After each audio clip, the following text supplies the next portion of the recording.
This is a King James Bible moment where we compare Bible verses with the King James to the ESV. Let's read it. Luke chapter 2 verse 22 says, "And when the days of her purification according to the law of Moses were accomplished, they brought him to Jerusalem to present him to the Lord." That's being Jesus.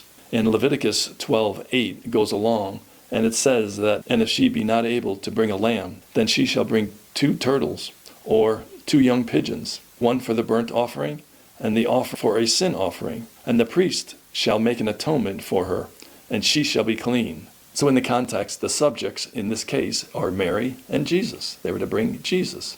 So now let's look at what the ESV says. Luke 2:22, "And when the time was come for their purification," not her, but their purification. Remember the subjects. The subject is Jesus and Mary. "For their purification according to the law of Moses, they brought him up to Jerusalem to present him for the Lord." What's interesting here is the mistake that the ESV makes, because in Leviticus, they use the word her, talking about the purification, like the King James does in Luke chapter 2.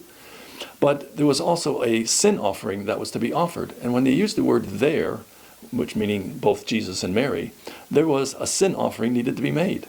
And so, this is one of those things, unless you're studying and comparing scripture, comparing verses and comparing versions, you're not going to get it. You're just going to read over it and it's not going to matter to you.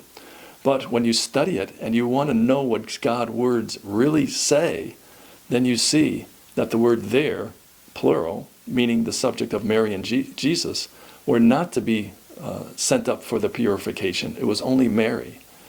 Again, another perverted verse. Just one word is all it takes to make Jesus a sinner, because that's what they're doing. They're making Jesus a sinner. Shame on them. I don't know who writes these Bible versions, but stay away from them. Thanks for your time.